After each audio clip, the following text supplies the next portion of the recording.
Friends, ఇప్పుడు మనం ఛందస్సు గురించి తెలుసుకుందాము. ఛందస్సు అంటే పద్య లక్షణాలను తెలియజేసేది. ఛందస్సు అనేది 2 లక్షణాలపై ఆధారపడి ఉంటుంది. అవి లఘువు, గురువు. లఘువుని నిలువు గీతితో సూచిస్తాం. గురువుని యు అనే అక్షరంతో సూచిస్తాం. లఘువు అంటే ఏకమాత్ర కాలంలో ఉచ్చరింపబడేవి లఘువులు. గురువు అంటే ద్విమాత్రా కాలంలో ఉచ్చరింపబడేవి గురువులు. మొదటగా గురువు లక్షణాలను గురించి తెలుసుకుందాం. గురువును అక్షరాలకి దీర్ఘంగా ఉన్న అక్షరాలు ఏవేవి? ఈ, కా, కి, కు. వీటికే కాదు ఫ్రెండ్స్, ఇవి అక్షరాలలో ఉన్న హల్లులలో ఉన్న గా, గి, జా, జి ప్రతిదానికి ఉన్న అక్షరాలు. పూర్ణ బిందువు అంటే ఏం ఫ్రెండ్స్? సున్నా అంటారు. సున్నా పూర్ణ బిందువు ఉంటే మనము గురువుగా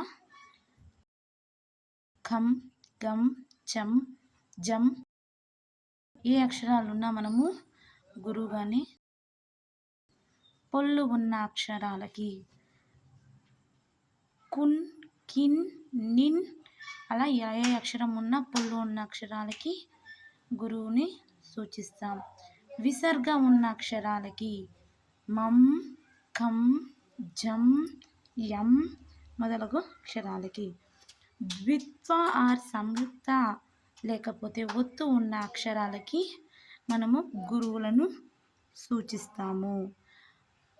అలాగే రేప పదం మధ్యలో ఉంటే దాని ముందున్న అక్షరానికి గురువులుగా సూచిస్తాము. ఇది ఫ్రెండ్స్ గురువు లక్షణాలు. ఇప్పుడు మనము లఘువు లక్షణాలను చూసిద్దాం. లఘువు లక్షణాలు.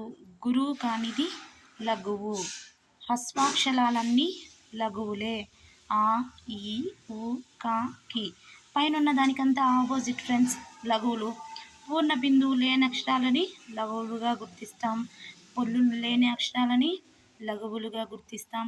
విసర్గ లేని అక్షరాలను కూడా లఘువులుగా గుర్తిస్తాం. ఒత్తు ఉండి గురు లక్షణాలు లేని వాటిని కూడా మనము లఘువులుగా సూచిస్తాం. గురువులకి లఘు పూర్తి ఆపోజిట్ ఫ్రెండ్స్. ఓకేనా? గురు లఘు లక్షణాల పద్యపాదాన్ని ఒకసారి గుర్తిద్దాం. చూడండి ఫ్రెండ్స్, ఛందస్సు పద్యానికి లఘు గురువులు గుర్తించుట. చే అనేది హ్రస్వాక్షరం, దీనికి దీర్ఘం లేదు. వి ముందర సున్నా ఉండే అక్షరానికి యుగా గుర్తిస్తాం. అంటే లఘువు గురువు లఘువు గురువు లఘువు గురువు లఘువు గురువు లఘువు లఘువు గురువు లఘువు లఘువు గురువు.